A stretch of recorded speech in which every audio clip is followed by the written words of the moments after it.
I never realized how good we had it before the war, tucked away in my little Stepford Suburbistan. Did I really need a 3,000 square foot house, 3 bedrooms, 2 baths, a kitchen, living room, den, and home office? I'd lived alone for years, and suddenly I had a family from Alabama, 6 of them, just showing up at my door one day with a letter from the Department of Housing. It's unnerving at first, but you get used to it quickly. I didn't mind the Shannons, that was the family's name. We got along pretty well, and I always slept better with someone standing watch. That was one of the new rules for people at home. Someone had to be the designated night watchman. We had all their names on a list to make sure they weren't squatters and looters. We'd check their ID, their face, ask them if everything was all quiet. They usually said yes, or maybe reported some noise we'd have to check out. By the second year, when the refugees stopped coming and everyone got to know each other, we didn't bother with lists and IDs anymore. Everything was calmer then. That first year, when the cops were still reforming and the safe zones weren't completely pacified, He shivers for dramatic effect. there were still a lot of deserted houses, shot up or broken into or just abandoned with the doors left wide open. We'd put police tape across all doorways and windows. If any of them were found snapped, that could mean a zombie was in the house. That happened a couple of times. I'd wait outside, rifle ready. Sometimes you'd hear shouts, sometimes shots. Sometimes you'd just hear a moan, scuffling. Then one of your teammates would come out with a bloody hand weapon and a severed head. I had to put a few down myself. Sometimes, when the team was inside and I was watching the street, I'd hear a noise, a shuffling, a rasping, something dragging itself through the bushes. I'd hit it with the light, call for backup, then take it down. One time I almost got tagged. We were clearing a 2-story job. 4-bed, 4-bath, partially collapsed from where someone had driven a Jeep Liberty through the living room window. My partner asked if it was cool to take a powder break. I let her go behind the bushes. My bad. I was too distracted, too concerned with what was going on inside the house. I didn't notice what was behind me. Suddenly, there was this tug on my chair. I tried to turn, but something had the right wheel. I twisted, brought my light around. It was a dragger, the kind that's lost its legs. It snarled up at me from the asphalt, trying to climb over the wheel. The chair saved my life.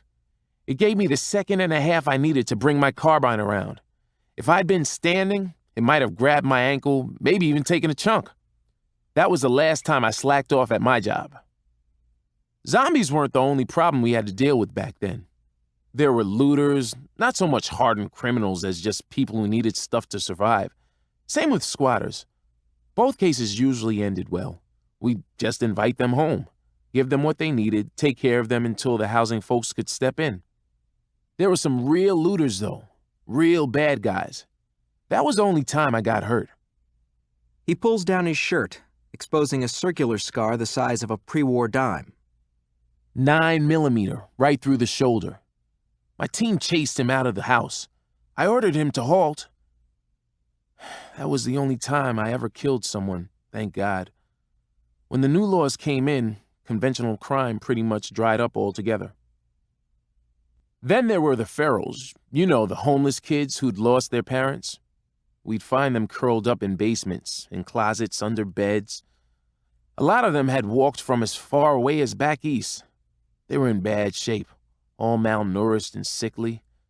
A lot of times they'd run. Those were the only times I felt bad, that I couldn't chase them. Someone else would go. A lot of times they'd catch up, but not always. The biggest problem were quislings. Quislings? Yeah, the people that went nutballs and started acting like zombies. Could you elaborate? Well, I'm not a shrink, so I don't know all the tech terms. That's all right. Well, as I understand it, there's a type of person who just can't deal with a fight-or-die situation. They're always drawn to what they're afraid of. Instead of resisting it, they want to please it, join it, try to be like it.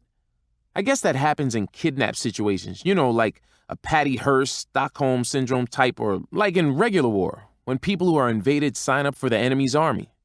Collaborators, sometimes even more die-hard than the people they're trying to mimic, like those French fascists who were some of Hitler's last troops. Maybe that's why we call them quislings, like it's a French word or something. But you couldn't do it in this war. You couldn't just throw up your hands and say, "Hey, don't kill me, I'm on your side." There was no gray area in this fight, no in between.